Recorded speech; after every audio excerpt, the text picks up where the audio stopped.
Hello and welcome to the YouTube channel of UPSC वाला। मेरा नाम नानकी बवेजा है and continuing with our the most important and favourite series which is economy weekly. हर Sunday हम मिलते हैं और इकोनॉमी की न्यूज़ को कवर करते हैं। आई नो दैट ये आपकी सबसे फेवरेट सीरीज है when we talk about the current affairs. अब आप कहोगे कि मैम ये आपको कैसे पता चला कि हमारी काफ़ी और या फिर सबसे ज़्यादा फेवरेट सीरीज़ है। तो मुझे इस तरीके से पता चला, ऐसा हुआ था कि लास्ट संडे में किसी रीज़न की वजह से इकोनॉमी वीकली जो वीडियो होता है वो मैं कवर नहीं कर पाई थी। तो मुझे इस बार फ्राइडे से ही मैसेज आने लग गए थे कि मैम इस संडे तो आप आ रहे हो ना वीडियो लेके इकोनॉमी न्यूज़ को कवर करते हुए। So that is where I realized कि येस कि स्टूडेंट्स की one of the favourite series कि जहाँ पे हम इकोनॉमी न्यूज़ का कंपाइलेशन पढ़ते हैं हर संडे को। तो बस उसी को आज कंटिन्यू करना है। 18th ऑफ डिसम्बर जो कि लास्ट संडे था से लेके आज का Sunday which is 25th of December, जितनी भी इंपॉर्टेंट न्यूज़ है हमारे एग्जाम से रिलेटेड इंपॉर्टेंट जो, ठीक है ना। एक तो इकोनॉमी न्यूज़ बहुत सारी आती है बट हमें सिर्फ उतनी ही पढ़नी है जितनी हमारे एग्जाम के लिए इंपॉर्टेंट है, because we do not need to know everything. हमें सिर्फ टारगेटेड स्टडी करनी है क्योंकि बहुत लंबी जर्नी है। इकोनॉमी थोड़ी है, सिर्फ IR भी है, हिस्ट्री भी है, पॉलिटी भी है, ज्योग्राफी भी है। इसलिए हम बिल्कुल स्ट्रीमलाइन तरीके से फोकस तरीके से पढ़ेंगे और फोकस तरीके का पढ़ने का सबसे अच्छा तरीका ये होता है कि आप इकोनॉमी वीकली जो न्यूज़ है उसको अटेंड करें, उसको देखें और जितनी भी इंपॉर्टेंट न्यूज़ है उसको कवर करते चले। अगेन जो बच्चे फर्स्ट टाइम मेरी क्लास अटेंड कर रहे हैं उन्हें मैं बता दूं, और जो बच्चे पहले तो भाई अटेंड कर चुके हैं उन्हें पता है कि क्या प्रोटोकॉल है। जो नए आए हैं उनको बता दें कि भैया जो हमारी क्लास होती है 2 पार्ट में डिवाइडेड होती है। 2 पार्ट्स में कैसे डिवाइडेड होती है? एक पार्ट होता है जिसमें हम टॉपिक्स को थोड़ा डिटेल में कवर करते हैं। क्यों? क्योंकि हमें उम्मीद होती है कि ये जो पर्टिकुलर थीम है, ये पर्टिकुलर इंपॉर्टेंट अपडेट है, इसमें से मेंस में सवाल बन सकता है। या फिर करंट अफेयर है, करंट अफेयर में से हमने न्यूज़ उठा ली और उसका पीछे का स्टैटिक पोर्शन ज़रूरी हो जाता है पढ़ना, बिकॉज वो मेंस की एक रेपिटेटिव थीम है।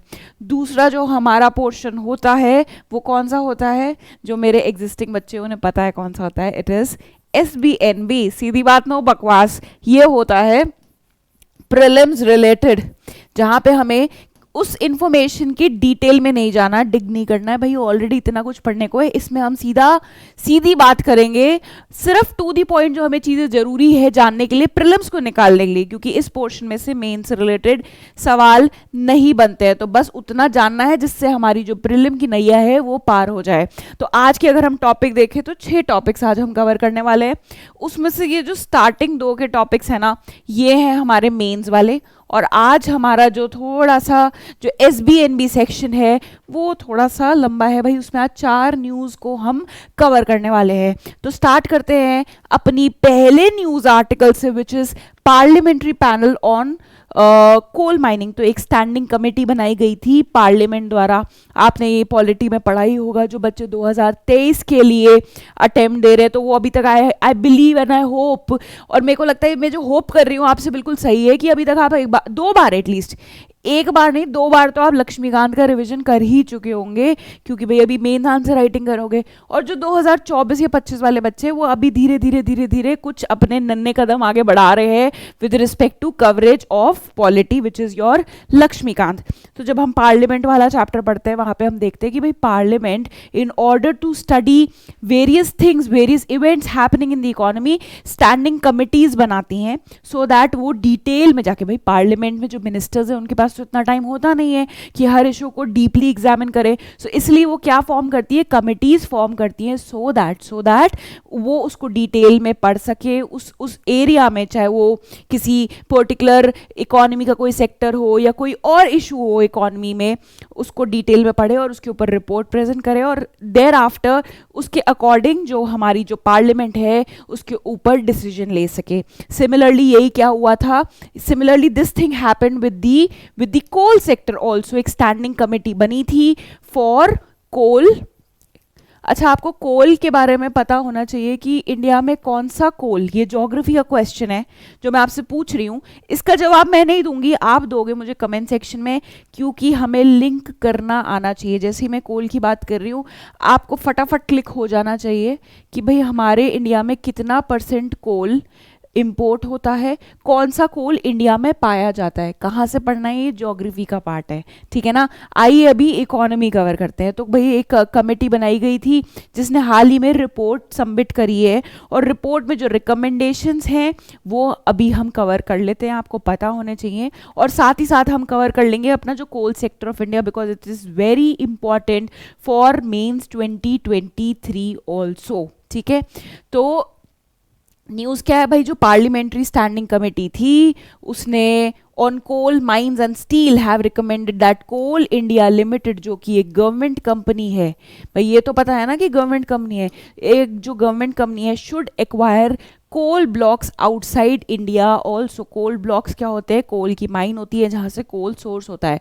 तो ये जो कमेटी है इन्होंने क्या रिकमेंडेशन, क्या सुझाव दिया कि जो हमारा जो कोल इंडिया लिमिटेड है, जो कि इंडिया की सबसे लार्जेस्ट एंड सबसे बिगेस्ट कोल की कंपनी है, उसको इंडिया के बाहर से भी, बाहर जाके भी कोल ब्लॉक्स एक्वायर कर लेने चाहिए। क्यों कर लेने चाहिए, क्योंकि अभी इंडिया कोल के लिए इंपोर्ट डिपेंडेंट है। क्यों इंपोर्ट डिपेंडेंट है, क्योंकि इंडिया में अच्छी क्वालिटी का कोल जो है वो नहीं पाया जाता है। तो अब उससे क्या बढ़ता है, हमारा इंपोर्ट बिल। तो अगर हम बाहर जाके खदान जो है वो खरीद लेंगे तो वो हमारी ही हो गई, तो फिर वो इंपोर्ट थोड़ी कहलाया जाएगा, ठीक है ना। मान लीजिए साउथ अफ्रीका में जाके कोल इंडिया लिमिटेड ने कोई एक माइन खरीद लिया, कोल का कोई ब्लॉक खरीद लिया। अब जब वो कोल इंडिया लिमिटेड की ब्लॉक हो गई तो वहां से अगर हम कोल ला रहे हैं अपने देश में तो उसको इंपोर्ट थोड़ी कहेंगे, क्योंकि वो जो कोल ब्लॉक है वो तो अल्टीमेटली कोल इंडिया का ही हो गया ना, right. So in order to reduce the import dependence, और इम्पोर्ट जब करते हैं तो साथ साथ हमारा क्या बढ़ता है, हमारा करंट अकाउंट डेफिसिट बढ़ता है। पढ़ा है ना ये अपने स्टैटिक पोर्शन में। क्यों, क्योंकि इम्पोर्ट बिल जब ज़्यादा हो जाता है और एक्सपोर्ट से जो पैसे आते हैं वो कम होते हैं, तो हमारा क्या अराइज होता है, करंट अकाउंट डेफिसिट। और करंट अकाउंट डेफिसिट का हमारा डायरेक्ट इम्पैक्ट कहाँ बढ़ता है, फिस्कल डेफिसिट। ये ट्विन डेफिसिट की प्रॉब्लम हम क्लास में भी पहले कवर कर चुके हैं कि क्या होती है। चलिए आइए, तो समझ आई आपको स्टोरी की भैया क्या बोला है पार्लियामेंट्री स्टैंडिंग कमेटी ने, कि भाई बाहर जाके कोल ब्लॉक्स खरीद लो ताकि इंपोर्ट का जो खर्चा है वो भी कम हो जाए, इंपोर्ट जो सप्लाई है वो भी स्टेबल हो जाए, हमें अनसर्टेनिटी में ना जीना पड़े कि पता नहीं कोल इंपोर्ट कर पाएंगे कि नहीं कर पाएंगे, कोई कंट्री हम पे रिस्ट्रिक्शन ना लगा दे, स्टेबल सप्लाई रहे, सिक्योरिटी मेंटेन रहे। तो इन सब के लिए ये रिकमेंडेशन दिया है। अब फटाफट से एक बार कोल सेक्टर के ऊपर एक नज़र मार लेते हैं, ताकि भाई एकदम से तो हर चीज़ आपको याद नहीं होगी जब आपके एग्जाम्स आएंगे, तो धीरे धीरे करके आज अगर मैं 5 पॉइंट पढ़ा रही हूँ तो मैं उम्मीद करती हूँ, और इतनी तो उम्मीद मुझे आप सबसे रखनी भी चाहिए कि एटलीस्ट 2 पॉइंट्स तो आप इसमें से याद रखोगे। तो कोल से रिलेटेड कुछ फैक्ट्स एंड फिगर्स पढ़ लेते हैं कि भाई आपको पता होना चाहिए कि इंडिया के पास 5th लार्जेस्ट कोल रिजर्व्स है। कोल की कमी नहीं है हमारे देश में, कोल तो हमारे 5th लार्जेस्ट रिजर्व्स है अगर पूरे वर्ल्ड की बात करें। लेकिन प्रॉब्लम कहाँ आती है, प्रॉब्लम ये आती है कि जो अच्छी क्वालिटी का कोल, जो कोकिंग कोल जो है वो हमारे यहाँ पे अवेलेबल नहीं है, इसलिए हमको क्या करना पड़ता है, इंपोर्ट करना पड़ता है। हम 2nd लार्जेस्ट प्रोड्यूसर भी है कोल के, एज वेल एज कंजम्पशन की बात करें तो वर्ल्ड में 2nd नंबर आता है हमारा कंजम्पशन का भी। प्रोड्यूस भी हम 2nd लेवल पे कर रहे हैं, लेकिन कंजम्पशन भी इतना तगड़ा है, इतने ऊपर के लेवल का है कि 2nd नंबर पे हम उसके कंज्यूमर आते हैं। अब अगर आप इसको लिंक करना चाहते हैं, सोच के देखो क्यों हम 2nd लार्जेस्ट कंज्यूमर ऑफ कोल हैं, सोच के देखो, अपने आप जवाब आएगा। और नहीं आ रहा तो यहीं से लिंकेज स्टार्ट करो मेरे साथ जब मैं वीडियो लेती हूँ, क्योंकि हमारे यहाँ इलेक्ट्रिसिटी सबसे ज़्यादा किससे जनरेट होती है, थर्मल पावर प्लांट्स पे जनरेट होती है। थर्मल पावर प्लांट्स क्या यूज़ करते हैं, थर्मल पावर प्लांट्स कोल को यूज़ करते हैं। तो हमारा जो मेजर चंक है कोल का, भाई जितनी, अगर मान लीजिए अगर 1000 टन, जस्ट एक फिगर दे रही हूँ जबकि ये फिगर सही फिगर नहीं है, मान लीजिए कि 1000 टन आपको कोल की ज़रूरत है, उसमें से 70% तो कहाँ चला जाता है, थर्मल पावर प्लांट्स को, और उसके बाद भी कोल स्टील फैक्ट्रीज में चाहिए, सीमेंट फैक्ट्रीज में चाहिए। So that makes India the 2nd largest consumer of coal in the world. In last 20 years coal का इंपोर्ट और export, sorry import and production दोनों बढ़ा है। ऐसा नहीं है कि हमने प्रोडक्शन में तरक्की नहीं करी है, लेकिन इंपोर्ट में जिस रेट से तरक्की करी है वो सरपास कर गया है प्रोडक्शन में जिस रेट से तरक्की करी है। क्यों? क्योंकि डिमांड बढ़ रही है, हमारा देश बढ़ रहा है, इकोनॉमी ग्रो कर रही है, बड़ी बड़ी कंपनीज आ रही है, बड़ी बड़ी कंपनी स्टैब्लिश होती हैं, बड़ी बड़ी फैक्ट्री स्टैब्लिश होती है, तो उन्हें बिजली पानी सब कुछ चाहिए। और कैसे सप्लाई हो रहा है? वो पीछे से कोल से जनरेट हुई हुई इलेक्ट्रिसिटी से ही तो सप्लाई जनरेट हो रही है। Coal contributes to 70%, coal India contributes, sorry it should be coal India जो company, it contributes to 70% of India's power, sorry coal contribute, जो मैंने आपको बताया था कि थर्मल पावर प्लांट्स से ही हम जो है मेजर इलेक्ट्रिसिटी का सप्लाई होता है। ये फैक्ट मैं ऑलरेडी बता चुकी हूँ कि कितना, तकरीबन 70% जो इलेक्ट्रिसिटी जनरेट होती है that is being produced in thermal power plants. उसके बाद हाइड्रो इलेक्ट्रिसिटी है, देन न्यूक्लियर एनर्जी, तो न्यूक्लियर एनर्जी के से जो इलेक्ट्रिसिटी जनरेट हो रही है, खैर उसका तो परसेंटेज बहुत कम है। फिर रिन्यूएबल एनर्जी सोर्सेज हो गए जैसे कि टाइडल एनर्जी, सन, जो सोलर एनर्जी, इन सब से भी हमारे यहाँ पे जो है थर्मल इलेक्ट्रिसिटी जनरेट होती है। India imports coking coal as it does not have sufficient quantity available. आपके लिए क्या इंपॉर्टेंट हो जाता है? ये दो फिगर्स को याद रखना कि भाई हम जो रिजर्व्स के मामले में 5th नंबर पे आते हैं, प्रोडक्शन और कंजम्पशन हम दोनों 2nd नंबर पे खड़े होते हैं। कंफ्यूजन नहीं होनी चाहिए, कोई स्कोप ही नहीं होता, ठीक है ना। अभी अगर 2022 की बात करें तो अगर तो आप करंट अफेयर से अपडेटेड हैं तो बहुत अच्छी बात है, और जो बच्चे अपडेटेड नहीं हैं उनको मैं समझा देती हूँ कि 2022 में अप्रैल से लेकर जुलाई का एक ऐसा टाइम आया था जब हमारे कंट्री में कोल क्राइसिस हुए थे। Now what is this coal crisis? जितनी भी कोल की कंपनीज हैं इंडिया में, उनको एक मिनिमम लेवल ऑफ कोल का स्टॉक मेंटेन रखना पड़ता है, लेकिन ऐसी सिचुएशन आ गई थी कि जो कोल का स्टॉक है उस जो मिनिमम लिमिट एक बफर स्टॉक मेंटेन रखना पड़ता है उससे भी नीचे चला गया था। अब ऐसा क्या हुआ कि कोल की इतनी कमी हो गई, कोल की इतनी शॉर्टेज हो गई? क्या पीछे से सप्लाई रुक गई दूसरे कंट्रीज द्वारा, या हमारी डिमांड अचानक से इतनी ज़्यादा इंक्रीज हो गई कि जो कोल का स्टॉक जो हमें मिनिमम लेवल पे मेंटेन करना होता है वो उससे नीचे गिर गया? तो अगर बात करें, दोनों ही सिचुएशंस, दोनों ही जो मैंने अभी स्टेटमेंट्स बोले हैं सही है। एट वन एंड क्या हुआ था, क्योंकि अब अगर आपने देखा होगा 2022 में जाके कहीं ना कहीं इकोनॉमी रिवाइव होना चालू हुई। किससे? कोविड से। क्योंकि इससे पहले के जो 2 साल थे 2020 और 2021, इसमें बीच में अप्रैल टू जुलाई पूरे कंप्लीट लॉकडाउन थे, फिर धीरे धीरे इकोनॉमी उभरती थी। 2022 में जाके भी डेफिनेटली जो ओमिक्रॉन वेरिएंट आया था जनवरी में जाके, यस उसने इकोनॉमी को डिसरप्ट किया था, लेकिन उस टाइम कंप्लीट लॉकडाउन नहीं लगाया गया था, इकोनॉमी भी पैरेलली कहीं ना कहीं चल रही थी। अप्रैल आते आते इकोनॉमी कहीं ना कहीं पूरे फुल स्विंग में आ गई, सारे ऑफिसेस खुलते गए, फिर से जो मोटर व्हीकल्स है रोड्स पे आ गए, सारी फैक्ट्रीज खुल गई, सारी स्टैब्लिशमेंट्स खुल गई। तो मतलब इलेक्ट्रिसिटी की जो डिमांड है वो भी क्या कर गई? शूटअप कर गई। क्यों? क्योंकि फैक्ट्रीज भी किससे चलेंगी? वहाँ पे भी बिजली चाहिए। कोई ऑफिसेस खुल रहे हैं तो वहाँ पे भी बिजली चाहिए। घर पे तो हमें चाहिए ही होती है, क्योंकि हमें बल्ब चलाना है, फ्रिज चलाना है, एसी चलाना है। तो एक तो रीज़न ये था कि भाई surge in demand due to revival of economy. ठीक है ना, लॉजिकल बात है, कोई डिफिकल्ट अभी तक टेक्निकल बात तो करी नहीं, हम तो बस चीज़ों को लिंक कर रहे हैं ताकि हमें चीज़ों को रटना ना पड़े। हमेशा कोशिश करती हूँ कि आपको जो चीज़ें हैं वो रटनी ना पड़े और चीज़ें आप लॉजिकली समझो। तो भाई रिवाइवल ऑफ डिमांड क्यों हुआ था इकोनॉमी में? भाई सीधी सी बात है मैम, क्योंकि इकोनॉमी अब फुल स्विंग में खुली थी, और अब फुल स्विंग में खुली तो डिमांड तो ऑब्वियसली इंक्रीज होगी।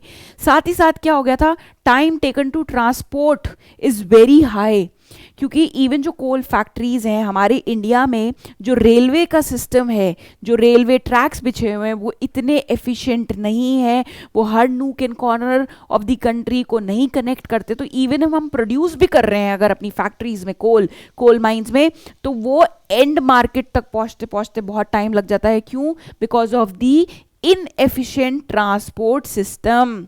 एंड तभी तभी गवर्नमेंट क्या लेके आ रही है, डेडिकेटेड फ्रेट कॉरिडोर्स, कि ये जो गुड्स का मूवमेंट होता है, भाई पैसेंजर ट्रेन तो हमारी बढ़िया से चल रही हैं, दिक्कत कहाँ आती है हमारे, जो फ्रेट्स का मूवमेंट होता है। तो फ्रेट्स के मूवमेंट के लिए और ट्रांसपोर्ट और लॉजिस्टिक के लिए गवर्नमेंट ने क्या एक इनिशिएटिव लिया था, एक मास्टर प्लान निकाला था।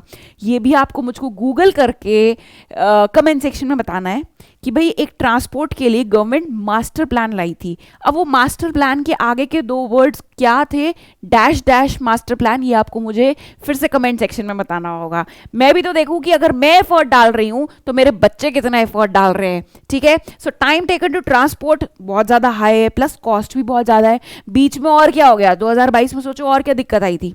2022 में हुई थी हमारी यूक्रेन रशिया क्राइसिस, जिसकी वजह से हमारी नहीं बल्कि बहुत सारी कंट्रीज में अलग अलग प्रकार की दिक्कत आई, ठीक है ना। नेचुरल गैस जो हम इंपोर्ट करते थे रशिया से, वो कहीं ना कहीं बहुत ज़्यादा उसमें रुकावट आई। कोल जो हम इंपोर्ट करते थे, वो सप्लाई चेन में डिसरप्शन आया, क्योंकि भाई वो दोनों कंट्रीज लड़ रहे हैं, उससे और भी कंट्रीज पे उसका इफेक्ट आता है, और अल्टीमेटली इंडिया फिर कैसे बच सकता है। लास्ट बट नॉट लीस्ट 2022 में और क्या हुआ था। अब चलते हैं थोड़ा ज्योग्राफी साइड में। ज्योग्राफी के पॉइंट ऑफ व्यू से देखा जाए तो हीट वेव्स, बहुत तगड़ी गर्मी पड़ी थी इस बार 2022 में। तो अब ज़्यादा गर्मी है तो हम क्या करेंगे, एसी को तेज चलाएंगे, ज़्यादा एसी को यूज़ करेंगे, लंबे समय तक एसी को यूज़ करेंगे, या कूलर को यूज़ करेंगे, या पंखे को यूज़ करेंगे। तो एसी हो या पंखा हो या कूलर हो, उसको चलाने के लिए क्या चाहिए, पीछे इलेक्ट्रिसिटी। इलेक्ट्रिसिटी की अगर डिमांड बढ़ रही है तो कहाँ से आ रही है, अभी तो हमने पढ़ा था 70% हमारा बन रहा है थर्मल पावर प्लांट्स में। थर्मल पावर प्लांट्स को चलाने के चाहिए कोल, इसलिए इंडिया में हुआ कोल क्राइसिस। तो कोल क्राइसिस हमारे लिए इंपॉर्टेंट, हमारे लिए मतलब 2023 वाले बच्चों के मेंस के नोट्स जो बन रहे हैं इस टाइम, उसमें कोल क्राइसिस के लिए डेफिनेटली आपने एक सेक्शन डेडिकेट किया होना चाहिए, क्योंकि ये एक प्रोबेबल थीम बन सकती है आपके आने वाले मेंस के लिए, ठीक है। चलिए, सो ये रीसेंट रीजंस थे हमारे कोल क्राइसिस के, ठीक है। तो विद दिस हमने क्या है, कोल को जो अच्छे से कवर कर लिया कि भाई कोल पे क्या न्यूज़ आई थी, हमने उससे रिलेटेड फैक्ट्स फिगर्स देख लिए, कोल क्राइसिस क्यों हुए थे उसका भी पूरा लॉजिकल तरीके से हमने जो रीज़न है उसको समझ लिया। चलें फिर से क्या करते हैं, हम जैसे न्यूज़ कवर करते हैं उसको जाके हम सबसे पहले वो कट लगाते हैं। क्यों लगाते हैं, ताकि हमें सेटिस्फैक्शन मिले कि भाई एक न्यूज़ आज हमने बहुत ही अच्छे से उसके अगले पिछले तरीके से सारे तरीके से हमने होलिस्टिकली कवर कर लिए। चलते हैं हमारे सेकंड न्यूज़ आर्टिकल पे, विच इज़ प्रधानमंत्री गरीब कल्याण अन्न योजना, वो क्या कर दी गई है, डिसकंटिन्यू कर दी गई है। तो न्यूज़ अगर देखें तो क्या है, गवर्नमेंट ने जो प्रधानमंत्री गरीब कल्याण अन्न योजना है उसको किसके साथ मर्ज कर दिया है, क्या लिखा है, NFSA। Now what does NFSA stands for. Mains के लिए पढ़ रहे हो कि नहीं पढ़ रहे हो, अभी तक प्रीलिम्स पे अटके हुए हो। मैं 2023 वाले बच्चों से बात कर रही हूँ, 2024 वाले बच्चे तो अभी क्या है, अभी अभी नए नए आए हैं, कुछ अभी स्टार्ट करेंगे जनवरी से, रेजोल्यूशन लेंगे कि यस जनवरी 1 से हम डेडिकेटेडली पढ़ेंगे। बट 2023 वाले बच्चे हैं, उनको NFSA का नाम सुनते ही क्लिक कर जाना चाहिए कि what am I talking about, national food security act, जिसने क्या चेंज किया था, वेलफेयर बेस्ड अप्रोच को राइट बेस्ड अप्रोच में कन्वर्ट किया था। क्या बात कर रही हूं मैं यहाँ पे, मैं बात कर रही हूं right to entitlement of subsidised food. तो पहले एक बार न्यूज़ देख लेते हैं भाई, न्यूज़ क्या है, सीधी सादी सी न्यूज़ है कि ये जो प्रधानमंत्री गरीब कल्याण अन्न योजना है ना, ये देखो आप देख रहे होगे यहाँ पे, इसको गवर्नमेंट ने किस में मर्ज कर दिया है, गवर्नमेंट ने मर्ज कर दिया है नेशनल फूड सिक्योरिटी एक्ट में। अभी हम दोनों को देख लेंगे कि भाई ये जो योजना थी ये क्या है, और ये जो फूड सिक्योरिटी एक्ट है इसके क्या डायमेंशंस हैं, क्या इसमें चीज़ें मिली हुई हैं, क्या एंटाइटलमेंट है, और इन्हें क्यों मर्ज करना पड़ा। तो बेसिकली अगर हम बात करें प्रधानमंत्री गरीब कल्याण अन्न योजना की, तो ये कब इंट्रोड्यूस करी गई थी, हाल ही में इंट्रोड्यूस करी गई थी जब कोविड हमारे वेव स्टार्ट हुई थी 2020 में, 3 महीने के लिए इंट्रोड्यूस करी गई थी। और इसमें क्या बोला गया था कि भाई ये जो हर बंदे को, मतलब हर पर्सन को जो एंटाइटल्ड है NFSA, भाई जो बेनिफिशरीज, देखिए कोई सी भी स्कीम आती है, कोई भी स्कीम हर पर्सन के लिए लागू नहीं होती, पूरे सिटीजन्स के लिए नहीं होती, उसमें एलिजिबल बेनिफिशरीज आइडेंटिफाई किए जाते हैं कि भाई इस इस स्कीम का लाभ किन किन लोगों को मिलेगा। तो ये जो प्रधानमंत्री गरीब कल्याण अन्न योजना थी, इसमें बोला गया था कि भाई जो नेशनल फूड सिक्योरिटी एक्ट में के अंडर, जो एनएफएसए एक्ट के अंडर जो एलिजिबल बेनिफिशियरीज है ना, उनको क्या मिलेगा, उनको मिलेगा बेसिकली 5 किलो राइस या आटा फ्री 1 महीने के लिए, ठीक है ना। तो अगर घर में 5 लोग हैं तो सबको 5-5 किलो चावल या वीट, आप जो भी खाते हैं वो फ्री में गवर्नमेंट देगी, क्योंकि भाई अभी पता है कोविड का लॉकडाउन लगा हुआ है, पैसे नहीं है लोगों के पास, कमाने का जरिया खत्म हो गया, तो इसलिए गवर्नमेंट ने ये एड प्रोवाइड करी, ठीक है ना। इनिशियली ये 3 महीने के लिए थी स्कीम, लेकिन इसको स्ट्रेच कर दिया सितंबर 2022 तक, ठीक है ना। ये जो अभी हमारा सितंबर गया, क्यों, क्योंकि 2020 में तो वेव आई थी, उसमें तो ये ये योजना लेके आए, फिर 2021 में फिर से हमारा जो है कंप्लीट लॉकडाउन लग गया, तो करते करते करते करते स्ट्रेच करते हमारी जो स्टोरी है वो कहाँ तक पहुँच गई, सितंबर 2022 तक। अब गवर्नमेंट ने डिसीजन लिया कि भाई इकोनॉमी रिवाइव कर रही है, काफ़ी हद तक बेटर स्थिति में है, स्टेज में है, पहले के कंपैरिजन में लोग अपने काम को वापस लौट चुके हैं, तो हम क्या कर रहे हैं कि ये जो स्कीम है, ये जो योजना है, इसको हम डिसकंटिन्यू कर रहे हैं और इसके जो बेनिफिट्स हैं हम मर्ज कर रहे हैं किसके साथ, नेशनल फूड सिक्योरिटी एक्ट के साथ। अब ये नेशनल फूड सिक्योरिटी एक्ट क्या है, ये प्रीलिम्स और आपके मेंस दोनों के लिए बहुत ज़्यादा इंपॉर्टेंट है, क्योंकि नेशनल फूड सिक्योरिटी एक्ट के ऊपर 2018 में प्रीलिम्स में अच्छा खासा सवाल आया था, ठीक है, तो हमारे लिए इंपॉर्टेंट है, ठीक है। और अभी इस बार भी करंट अफेयर्स बन गया इसके ऊपर कि भैया स्कीम मर्ज कर दी है, उसको डिसकंटिन्यू कर दिया है, तो अगेन चाहे वो प्रीलिम्स हो, प्रीलिम्स में प्रीलिम्स प्लस मेंस के लिए हमारे लिए क्या इंपॉर्टेंट हो जाता है, national food security act, and similarly इसके जो प्रोविजन है वो हमारे प्रीलिम्स के लिए भी इंपॉर्टेंट हो जाते हैं, ठीक है ना। अब ये नेशनल फूड सिक्योरिटी एक्ट का सबसे इंपॉर्टेंट पॉइंट जो आपको मेंस में पता होना चाहिए, मेंस के पर्सपेक्टिव से पता होना चाहिए कि भाई ये जो एक्ट था ना, इसने शिफ्ट किया था अप्रोच, कौन सा, वेलफेयर बेस्ड अप्रोच से राइट बेस्ड अप्रोच। राइट किसका प्रोवाइड किया था इसने लोगों को, जनता को, कि भाई you have right to avail subsidized food grains, you are entitled, you are legally entitled, entitled ही नहीं, यू आर लीगली, कानून के मुताबिक आप हकदार हैं किसके, सब्सिडाइज्ड फूड ग्रेन्स के, राइट।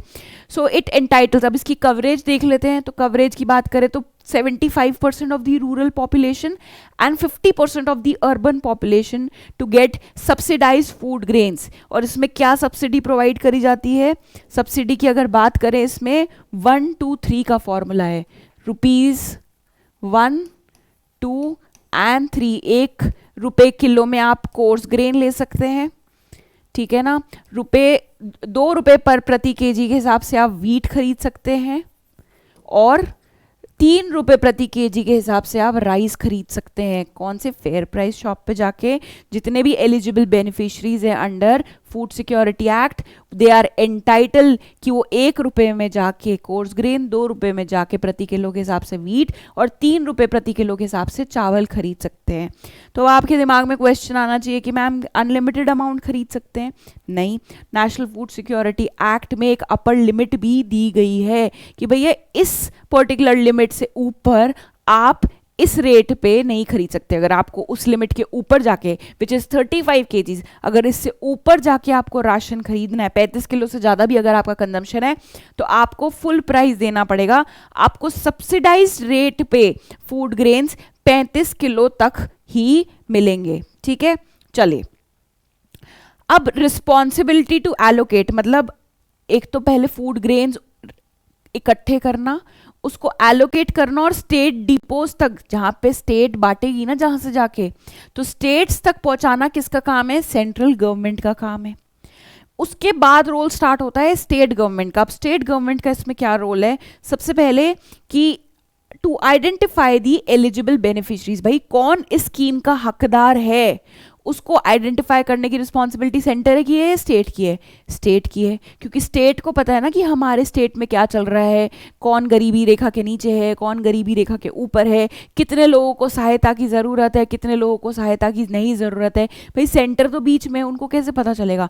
तो लॉजिकल सी बात है कि the responsibility to identify the beneficiaries, कौन से एलिजिबल बेनिफिशरीज, वो किसकी रिस्पॉन्सिबिलिटी है? स्टेट की। As well as state depot, भाई स्टेट डिपो तक तो अपने सेंटर ने सामान पहुंचा दिया, उसके आगे कि हर स्टेट में अलग अलग डिस्ट्रिक्ट में जो फेयर प्राइस शॉप, जिसको आप राशन शॉप्स बोलते हो, वहां तक सामान पहुंचाने की रिस्पॉन्सिबिलिटी किसकी है जी? है स्टेट की। ठीक है ना? तो स्टेट की जो रिस्पॉन्सिबिलिटी है, first to identify eligible beneficiaries, और उसके बाद कि जो स्टेट डिपो में वेयर हाउस में सामान आ गया उसको different different fair price shops तक पहुंचाना, वो सारी रिस्पॉन्सिबिलिटी आ जाती है स्टेट्स की। ठीक है? और आपको ये पता होना चाहिए कि जो राशन कार्ड बनेगा, जो फीमेल ऑफ द फैमिली है उसके नाम पे बनेगा। ये एक बहुत ही इंपॉर्टेंट प्रोविजन है नेशनल फूड सिक्योरिटी एक्ट का, कि भाई घर की जो भी फीमेल मेंबर है 18 से अबव, या कोई अगर डिसेबल्ड पर्सन है, तो उसके नाम पे जो है राशन कार्ड बनेगा। और ये क्यों ऐसा स्टेप लेके आती है गवर्नमेंट? ताकि जो फीमेल्स हैं, जो पिछड़ा हुआ वर्ग है, जिनको माना जाता है मार्जिनलाइज सेक्टर या सेक्शन ऑफ द सोसाइटी, उनको भी एम्पावर्ड फील हो। They should also feel empowered कि भाई उनके हाथ में भी कोई पावर दी गई है। तो राशन जो कार्ड है मेल पर्सन के नाम पे नहीं बनेगा, but the female of the family के हाथ में बनेगा। ठीक है? अब हुआ क्या है कि उस जो योजना थी गरीब कल्याण अन्न योजना, उसको डिसकंटिन्यू कर दिया गया है और नेशनल फूड सिक्योरिटी एक्ट में तब्दील कर दिया गया है, इंक्लूड कर दिया गया है, इन्वॉल्व कर दिया गया है। अब से क्या होगा? अब से from now onwards it will provide free food grains to the beneficiary. अभी तक 1 2 3 वाला फॉर्मूला था कि भैया 1 रुपये 2 रुपये 3 रुपये चार्ज होते थे। अब 2023 में क्या होगा? जितने भी वो बेनिफिशरीज थे उन्हें 1 साल के लिए फ्री में जो है फूड ग्रेन्स मिलेंगे। तो गवर्नमेंट ने हेल्प तो अब भी कर रही है, लेकिन थोड़ा सा तरीका बस चेंज कर दिया है। ठीक है ना? अब गवर्नमेंट को क्यों डिसकंटिन्यू करनी पड़ी वो स्कीम? कौन सी स्कीम? जो गरीब कल्याण अन्न योजना थी। भाई फर्स्ट तो गवर्नमेंट का तर्क है कि भाई अब ठीक है, इकोनॉमी फिर से रिवाइव हो रही है, सबको काम फिर से मिलने लग गया है, दो पहले के लेवल का काम नहीं मिल रहा बट मिल तो रहा है ना, तो हमारे यहाँ ऊपर से भी बर्डन थोड़ा हल्का होना चाहिए। क्यों? क्योंकि गवर्नमेंट अगर इतने कम रेट पे अगर फूड ग्रेन्स दे रही है तो गवर्नमेंट के ऊपर भी तो बर्डन पड़ता है, गवर्नमेंट का खर्चा बढ़ता है। और कौन सा खर्चा बढ़ता है? गवर्नमेंट का रेवेन्यू एक्सपेंडिचर इंक्रीज होता है। रेवेन्यू एक्सपेंडिचर इंक्रीज होता है तो कौन सा डेफिसिट इंक्रीज होता है? Revenue deficit. अगर रेवेन्यू डेफिसिट ज़्यादा है तो क्या उसका इम्पैक्ट किस पे?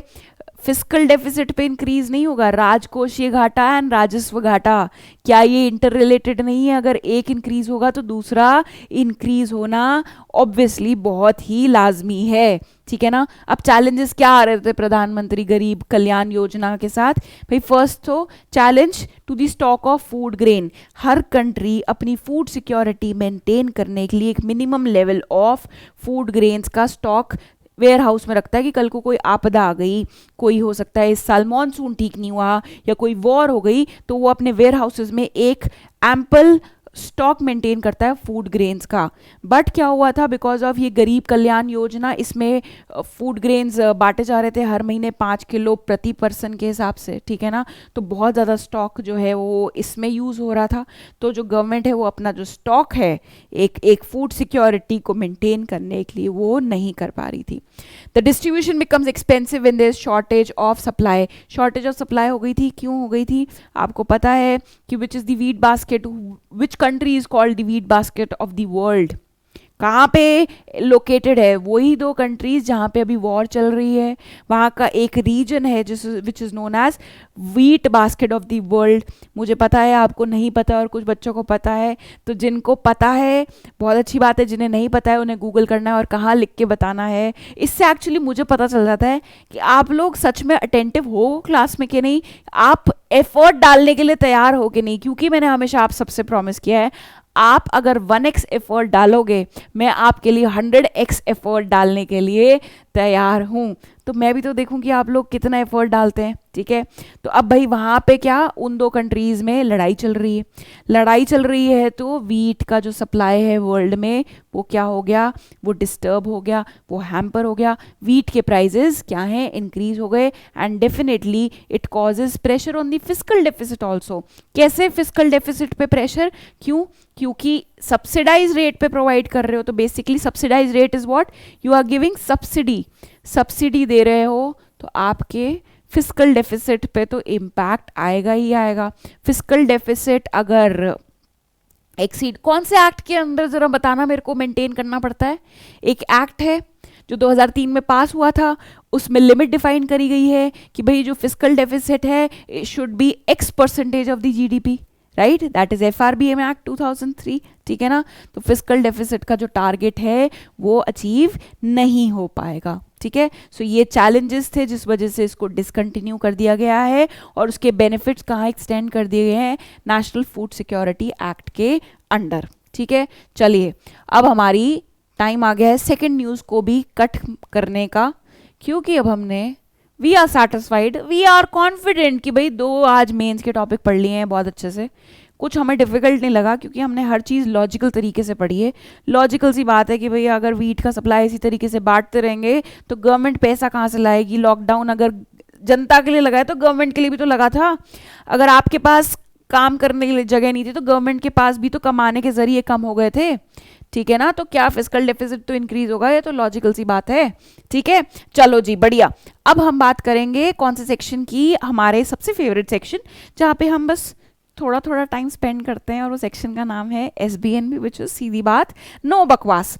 तो फर्स्ट न्यूज उसमें कौन सी है, सेबी सस्पेंड्स डेरिवेटिव ट्रेडिंग। तो हमारा सेबी क्या है, basically SEBI is securities exchange board of India, तो it is like a police समझाने के तरीके, मतलब आपको समझ आ जाए इसलिए बोल रही हूँ, वैसे पुलिस नहीं है कहीं आप सोचो कोई अच्छा एक टाइप की पुलिस होती है, नहीं भाई, किसी भी मार्केट का कोई रेगुलेटर होता है, जैसे हमारे कंट्री में मनी का रेगुलेटर कौन है, दैट इज सेंट्रल बैंक। वैसे ही जो स्टॉक मार्केट होती है वहीं पे जहाँ पे शेयर्स ट्रेड होते हैं, ठीक है ना, डिफरेंट प्रकार के, ठीक है ना, डिफरेंट कंपनीज के, जो हम देखते हैं कि सेंसेक्स ऊपर चला गया है या सेंसेक्स क्रैश हो गया, ये सब किसके डायनेमिक्स हैं, किसका पार्ट है, स्टॉक मार्केट का। तो स्टॉक मार्केट को कौन रेगुलेट करता है, securities exchange board of India, statutory body है। स्टैट्यूटरी बॉडी क्यों है, क्योंकि ये एक एक्ट द्वारा स्थापित करी गई है या करी गई थी, तो वही जो सेबी है उसने क्या किया है, सस्पेंड कर दिया है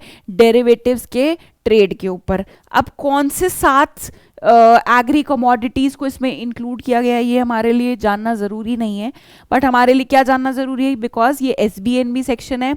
तो डेरिवेटिव्स बेसिकली क्या होते हैं, ठीक है, डेरिवेटिव्स बेसिकली एक फाइनेंशियल इंस्ट्रूमेंट होता है। अब फाइनेंशियल इंस्ट्रूमेंट क्या होता है, अब आप उसको छोड़ दीजिए, अब ये एक बार मेरी पूरी बात समझ लेंगे तो आपको कॉन्सेप्ट समझ आ जाएगा। एक फाइनेंशियल इंस्ट्रूमेंट होता है जो डिराइव करता है अपनी वैल्यू एक अंडरलाइंग असेट। अब जो भी वो कॉन्ट्रैक्ट हो रहा है उसमें असेट जो भी है, जैसे कि छोड़ो पहले एक एग्जांपल समझाती हूँ, ठीक है। देखें, ये राजू हैं, ये पप्पू हैं, ठीक है। राजू के पास 1 बीघा जमीन है, 1 बीघा लैंड है, ठीक है।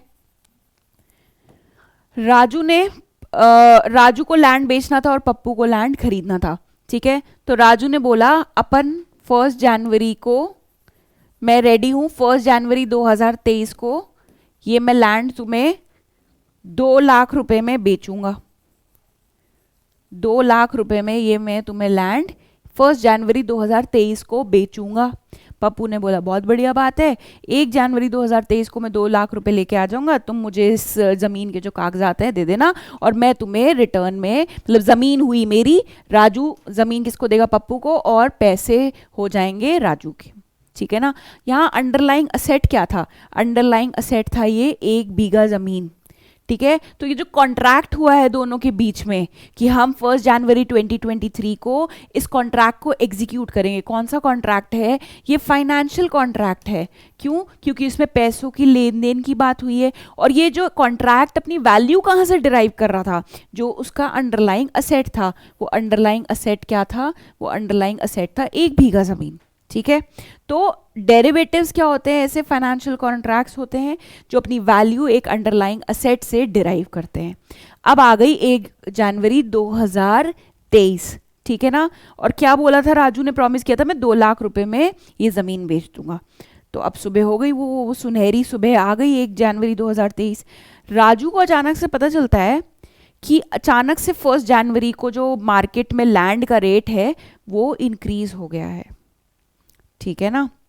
और ये लैंड अब मार्केट में, इसकी मार्केट वैल्यू है 3 लाख रुपए। लेकिन वो पप्पू को तो प्रॉमिस कर चुका था कि मैं 2 लाख रुपए में तुम्हें ये लैंड बेचूंगा। और यहाँ पे डांस कौन कर रहा है भाई? पप्पू। दो पप्पू कांट डांस साला, बट फिर भी पप्पू डांस कर रहा है। क्यों? क्योंकि पप्पू ने डांस करना उसी टाइम सीख लिया जब उसे पता चला कि भैया मार्केट में इस लैंड की कीमत 3 लाख रुपए है, बट मैंने सौदा पहले ही कर लिया था, ये लैंड मुझे 2 लाख रुपए में मिल रहा है। तो Pappu is now dancing and Raju is crying, ठीक है ना। क्यों? क्योंकि राजू का हुआ है नुकसान। अगर राजू ये कॉन्ट्रैक्ट नहीं करता, राजू अगर ये कॉन्ट्रैक्ट नहीं करता, 1 जनवरी को ही जाता डायरेक्टली मार्केट में ये बेचने, तो उसे कितने पैसे मिल सकते थे? उसको 3 लाख या उससे ज्यादा। उसके नेगोशिएशन पे भी डिपेंड करते हैं। सिंस अब वो ऑलरेडी फाइनेंशियल कॉन्ट्रैक्ट में एंटर हो चुका था, पप्पू के साथ बोल चुका था, कमिट कर चुका था, भाई 1 जनवरी को मैं तुम्हें लैंड बेचूंगा, कितने में? 2 लाख रुपए में। तो यहाँ पे राजू का हो गया नुकसान और पप्पू का क्या हो गया? फायदा। चलो सिचुएशन अब एक और पढ़ते हैं, ठीक है। मान लीजिए वही अभी भी सिचुएशन सेम है। राजू पप्पू ने कॉन्ट्रैक्ट किया, 1 जनवरी को क्या होगा भैया? वो जमीन देगा और वो उसको 2 लाख रुपए देगा। पता चला राजू को कि 1 जनवरी 2023 को लैंड की कीमत घट गई है और अब ये जो लैंड था 2 लाख रुपए का, ये कितने का रह गया है? 1.5 लाख रुपीज का। Now who can't dance? Pappu can't dance. Because why? Pappu का हो गया है नुकसान। क्यों? क्योंकि पप्पू 2 लाख रुपए कमिट कर बैठा है, लेकिन अब उसकी मार्केट वैल्यू तो कितनी रह गई? किसकी? जो अंडरलाइंग असेट था, सिर्फ 1.5 लाख रुपए, राइट। तो ये जो कॉन्ट्रैक्ट था, इस कॉन्ट्रैक्ट को बोलते हैं फ्यूचर्स कॉन्ट्रैक्ट। फ्यूचर्स कॉन्ट्रैक्ट एक प्रकार का डेरिवेटिव होता है। ये सिर्फ मैं आपको एक्स्ट्रा ज्ञान दे रही हूँ, ठीक है ना। ज्यादा डिटेल में बात नहीं करेंगे क्योंकि मुझे पता है ये सीधी बात नो बकवास सेक्शन है। सो बेसिकली आपको डेरिवेटिव समझ आ गया ना। तो derivatives is such a financial contract which derives it's value from the underlying asset. अब वो अंडरलाइंग असेट कोई एग्रीकल्चरल कमोडिटी जैसे कि वीट, जैसे कि ग्राउंडनट ऑयल, जैसे कि सनफ्लावर ऑयल, और भी जो भी चीज़ें अलाउड है इंडिया में वो हो सकती है। जैसे कि लैंड हो सकता है, जैसे कि फॉरेन करेंसी, फॉरेक्स जिसको बोलते हैं, फॉरेन करेंसी हो सकती है, राइट। अब टाइप्स ऑफ डेरिवेटिव्स की बात करें, फ्यूचर्स, फॉरवर्ड्स, ऑप्शंस, इसमें आपको डिटेल में जाने की जरूरत नहीं है। वैसे फ्यूचर्स मैंने आपको समझा दिया है बातों बातों में। अभी जो ये मैंने आपको पूरी स्टोरी सुनाई थी राजू और पप्पू की, वो क्या थी? फ्यूचर मीन्स आप फ्यूचर के लिए अभी से कॉन्ट्रैक्ट कर रहे हो, आप अपने रिस्क को खत्म कर रहे हो। क्योंकि राजू को लग रहा है, राजू की क्या सोच थी? राजू को लग रहा है कि 1 जनवरी 2023 को ना लैंड की कीमत कम हो सकती है। तो अभी अगर मुझे कोई बायर मिल रहा है जो बोल रहा है हाँ मैं तो 2 लाख रुपए देने को तैयार हूं, तो उसने फटाफट अपने आप को सिक्योर कर लिया कि हाँ हाँ चलो आओ लिख लेते हैं एक दूसरे के साथ, भाई जो 1 जनवरी 2023 को तू मुझे 2 लाख रुपए देगा, मैं तुझे रिटर्न में लैंड दे दूंगा। अब ये कैसे डिटरमाइन होगा कि उसे प्रॉफिट हुआ लॉस? जब 1 जनवरी आएगी उस दिन उसको पता चलेगा अच्छा जी हाँ भाई लैंड की कीमत कम हो गई थी, बच गई भाई, मैं तो पहले ही अपने आप को सिक्योर कर लिया था 2 लाख रुपए में। सो ऐसा कोई कॉन्ट्रैक्ट जिसमें हम फ्यूचर के लिए ट्रेड कर रहे हैं, फ्यूचर के लिए बात कर रहे हैं, that is what is futures. Futures की अगर बात करें तो that is being traded stock on the stock exchange, ठीक है ना। फॉरवर्ड्स इन फ्यूचर में क्या फ़र्क होता है, दोनों बिल्कुल सेम होते हैं, बिल्कुल जो राजू पप्पू वाली डील थी वो फ्यूचर्स में भी वही होती है, फॉरवर्ड में भी वही होती है, लेकिन फॉरवर्ड्स जो हैं वो अभी रेगुलेटेड नहीं है इंडिया में on stock exchange, they are not regulated. ये कहाँ पे ट्रेड होते हैं, ओवर दी काउंटर, मतलब इनकी जो ट्रेडिंग ओपनली स्टॉक एक्सचेंजेस में नहीं होती है। Last is what is options. Options क्या होता है, right to buy, right to sell, but since ये यूपीएससी का पेपर है और एमबीए फाइनेंस का पेपर नहीं है, we will not talk about as to what options is, but मैंने आपको एक ब्रॉड आइडिया दे दिया as to what derivatives is. आपको पता होना चाहिए कि अभी अभी सेबी ने जो डेरिवेटिव्स है 7 कमोडिटीज को लेके, जहां पे अंडरलाइंग असेट वो 7 कमोडिटीज थी, one of which is wheat also, उसको अभी 1 साल के लिए और सस्पेंड कर दिया है। विद दिस हम अपनी थर्ड न्यूज़ को भी क्या कर रहे हैं, कैंसिल कर रहे हैं, कट कर रहे हैं, क्योंकि हम 3 न्यूज़ कवर कर चुके हैं। Next is social stock exchange gets a nod. Social stock exchange, आप कहोगे मैम पहले तो हमें स्टॉक एक्सचेंज समझाओ कि स्टॉक एक्सचेंज क्या होता है, फिर आप बात बताना सोशल स्टॉक एक्सचेंज की। तो देखो स्टॉक एक्सचेंज क्या होता है मेरे बच्चों, बहुत सारे स्टूडेंट्स को ये वर्ड सुनते ही शेयर मार्केट, शेयर्स क्या होते हैं, स्टॉक्स क्या होते हैं। सो बेसिकली स्टॉक एक्सचेंज क्या है, स्टॉक एक्सचेंज, एक्सचेंज की स्पेलिंग ये नहीं होती है, मैंने शॉर्ट फॉर्म में लिखने के लिए ऐसे लिखा है। भाई आपको कोई भी सामान खरीदना है, शैम्पू खरीदना है, चिप्स खरीदनी है, कोल्ड ड्रिंक खरीदनी है, लेस खरीदनी है, कहाँ जाते हो आप, मार्केट जाते हो। So market is a place where you can exchange things for money. जिसको बेचना है सामान वो वहाँ आता है, जिसको खरीदना है वो भी वहाँ जाता है, और आपस में वो एक दूसरे से ट्रांजेक्शन करके अपने अपने घर को लौट जाते हैं। तो stock exchange is also what, it is a market, एक मार्केट समझ लीजिए, जहाँ पे किसका सामान, वहाँ पे शैम्पू, तेल और कचौरी सब्जी थोड़ी बिकती है, वहाँ पे किसका एक्सचेंज होता है, वहाँ पे एक्सचेंज होता है शेयर्स का। ठीक है ना। इंडिया में कौन से 2 स्टॉक एक्सचेंजेस हैं, एक तो है बॉम्बे स्टॉक एक्सचेंज, दूसरा है नेशनल स्टॉक एक्सचेंज। तो कैसे समझो, ये 2 मार्केट समझ लो। अगर आपको इन भारी भरकम शब्दों से डर लगता है तो भैया बॉम्बे स्टॉक एक्सचेंज करके भी एक मार्केट है और नेशनल स्टॉक एक्सचेंज करके भी एक मार्केट है। यहाँ पे किसकी खरीद बेच होती है, यहाँ पे शेयर्स की। शेयर किसके होते हैं, कंपनीज इशू करती है, ठीक है ना, companies like Reliance industries, companies like Mahindra, companies like MRF, company like Ranbaxy, इन सब के शेयर्स अगर आपको खरीदने हैं तो आप रैनबैक्सी या रिलायंस इंडस्ट्री के दरवाजे पे थोड़ी जाओगे कि मुझे आपके शेयर खरीदने लाइए ज़रा देना। वो कहेंगे भाई घर बैठे भी आप हमारे शेयर्स खरीद सकते हो। कैसे, कौन सी मार्केट को एक्सेस करके, स्टॉक मार्केट को एक्सेस करके, ठीक है ना। तो बेसिकली अभी तक क्या हो रहा था, जो स्टॉक एक्सचेंजेस थे वो स्टॉक में ट्रेड कर रहे थे, भाई स्टॉक की मार्केट है तो स्टॉक ही खरीद बेच होगा। तो बेसिकली ये कौन सी कंपनीज, जो कंपनीज का मोटिव था प्रॉफिट अर्न करना। अब बहुत टाइम से अगर आपने देखा होगा नॉन प्रॉफिट कंपनीज भी निकल के बाहर आ रही है, जिनका सोल मोटिव ये नहीं होता प्रॉफिट अर्न करना, बट बेसिकली मोटिव होता है लोगों का भला करना, वेलफेयर करना, ठीक है।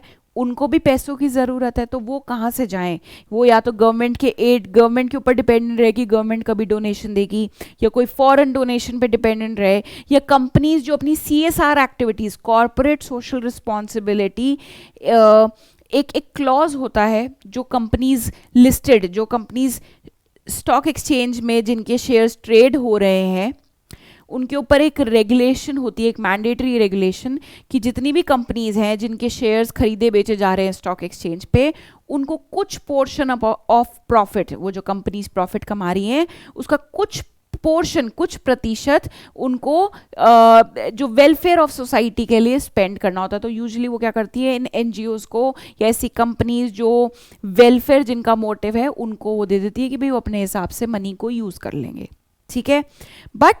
बट इन कंपनी, क्योंकि ऐसी कंपनीज की तादाद बढ़ती जा रही है और प्लस इनको फंडिंग की रिक्वायरमेंट भी बढ़ती जा रही है, तो वो फंड्स को कहाँ से एक्सेस करें, इसलिए एक नया कॉन्सेप्ट आया, the concept of social stock exchange. ये जो मार्केट है, ये कौन सी stock exchange, social stock exchange. यहाँ पे उन्हीं कंपनीज के स्टॉक ट्रेड होंगे जो किस मोटिव के लिए एग्जिस्ट करती है, नॉट फॉर अर्निंग प्रॉफिट, या कमर्शियल मोटिव नहीं है, but the motive is to earn profit, so they can access fund कहाँ से? अपने शेयर्स को लिस्ट करके कौन से एक्सचेंज पे? सोशल स्टॉक एक्सचेंज पे। तो सेबी ने हाल ही में परमिशन दी, और इंडिया, आपको पता होना चाहिए कि फर्स्ट कंट्री नहीं है जहाँ पे सोशल स्टॉक एक्सचेंज स्टैब्लिश हो रहा है। इससे पहले यूके में, सिंगापुर में, they are far ahead of us. वो ऑलरेडी ऐसी स्टॉक एक्सचेंज को नॉट दे चुकी हैं, वहाँ पे ऑलरेडी स्टैब्लिश्ड हैं ऐसी कंपनीज के लिए एवेन्यू जहाँ जाके वो मनी रेज कर सकते हो। तो अभी सेबी ने हमारी कंट्री में भी नॉट दे दी है, मतलब क्लियरेंस दे दी है, अप्रूवल दे दी है कि सोशल स्टॉक एक्सचेंज स्टैब्लिश हो सकता है। सोशल स्टॉक एक्सचेंज किसकी अंडर स्टैब्लिश होगा? मैंने आपको बोलता था ना, दो मार्केट्स हैं अपने यहाँ पे, एक बॉम्बे स्टॉक एक्सचेंज, एक नेशनल स्टॉक एक्सचेंज। तो नेशनल स्टॉक एक्सचेंज स्टैब्लिश करके देगा, ऐसा नहीं है उसके अंडर स्टैब्लिश होगा। बेसिकली उसको जिम्मेदारी दी गई है कि आप स्टैब्लिश करके दोगे हमको social stock exchange as a separate entity. इसको स्टार मार्क कर लीजिए, कहीं आप कंफ्यूज हो जाएं या कोई स्टेटमेंट आ जाए प्रीलिम्स में कि भैया social stock exchange is formed under. नहीं भाई, सेपरेट एंटिटी फॉर्म होगी, एकदम टोटल अलग एंटिटी होगी जिसका कोई लेना देना नहीं होगा हाउ एनएसई इज वर्किंग। ठीक है, चलिए। सो सोशल स्टॉक एक्सचेंज क्या होता है, मैंने आपको पूरी ऑलरेडी कहानी बता दी है। ओनली दोज कंपनीज, अच्छा, सो कुछ 16 ब्रॉड एक्टिविटीज जो आपको याद नहीं रखनी है सारी की सारी। वो जो कंपनीज हैं जो लिस्ट करना चाहती हैं अपने शेयर्स को सोशल स्टॉक एक्सचेंज पे, वो बेसिकली कुछ एक 16 ब्रॉड एरियाज आइडेंटिफाई करे गए हैं। उसमें अगर उस एरिया में कुछ काम कर रही हैं तभी वो अपने शेयर्स को लिस्ट करा सकती हैं, किसके ऊपर? सोशल स्टॉक एक्सचेंज के ऊपर। और वो एरियाज कौन से हैं? मतलब अगर कोई कंपनी वर्क कर रही है टूवर्ड्स रिड्यूसिंग हंगर या पावर्टी या माल न्यूट्रिशन, ऑल्सो एलजीबीटीज के उत्थान के लिए, LGBTQ, Q stands for queer, ठीक है ना, इनके उत्थान के लिए अगर कुछ काम कर रही है, they can also get them self listed on the social stock exchange, और वो पब्लिक से पैसा रेज कर सकती है। ठीक है, तो विद दिस हमारी जो कौन से नंबर की न्यूज़ थी, जी 4th नंबर की न्यूज़ थी, वो भी जो है हमारी हो गई है ख़त्म। अब बात करते हैं सोशल प्रोग्रेस इंडेक्स की। तो हाल ही में जो सोशल प्रोग्रेस इंडेक्स है वो ऑफिस ऑफ इकोनॉमिक एडवाइज़र ने पब्लिश किया है। ठीक है ना, अब देख लेते हैं कि उसमें कौन से स्टेट की क्या रैंकिंग थी। सारे तो याद करने नहीं होते, टॉप 1-2 याद करने होते हैं, प्लस हमें ये देखना होता है कि भैया किसने पब्लिश किया है, and our work is done. So basically ये जो इंडेक्स पब्लिश हुआ, as you can see, Puducherry tops the social progress index. Puducherry क्या है? यूनियन टेरिटरी है, ठीक है ना। सो ये हमें समझ आ गया।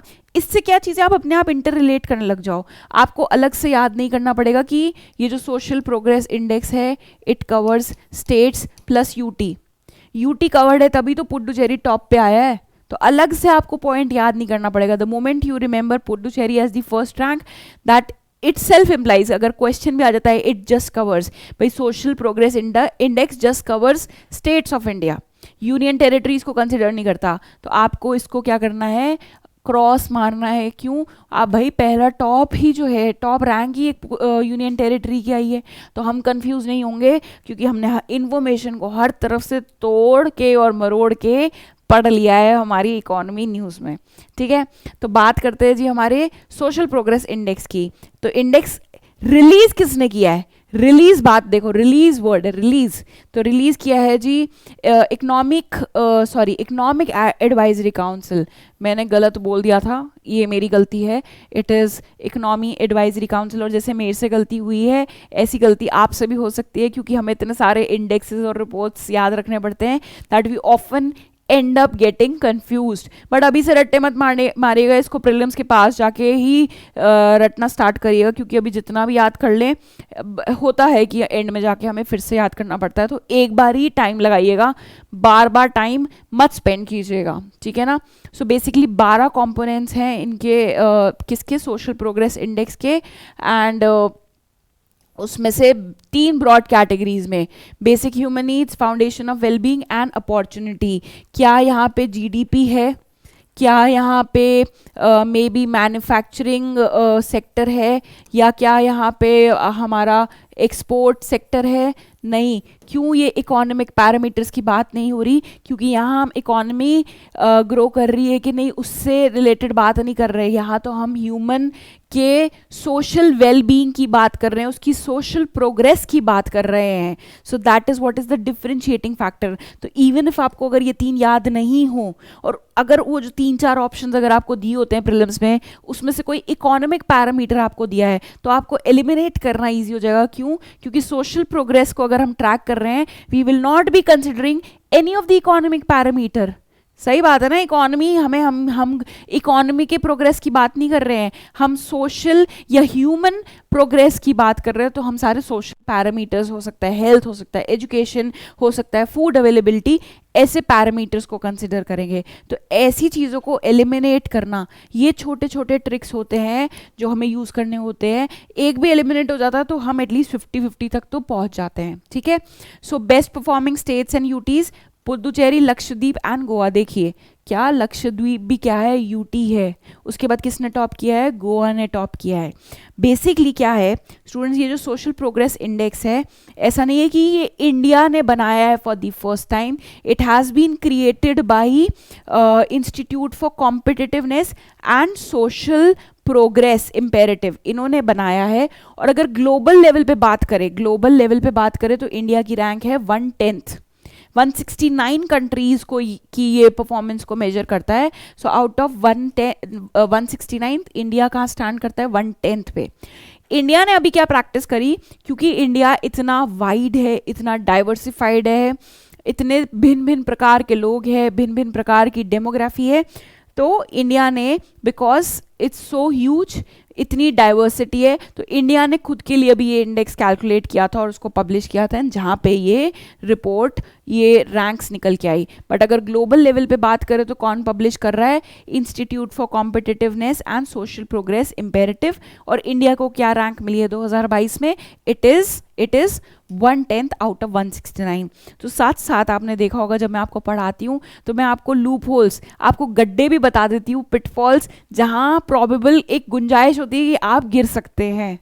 ठीक है ना? तो one of which is this, कि भाई ये जो पब्लिश होता है, जो कैलकुलेट किया जाता है, किसकी देन है? दिस इंस्टीट्यूट की. बट उसी फॉर्मूला, उसी मेथड को यूज़ करते हुए इंडिया ने भी अपनी स्टेट्स के लिए ये प्रोग्रेस इंडेक्स निकाला है.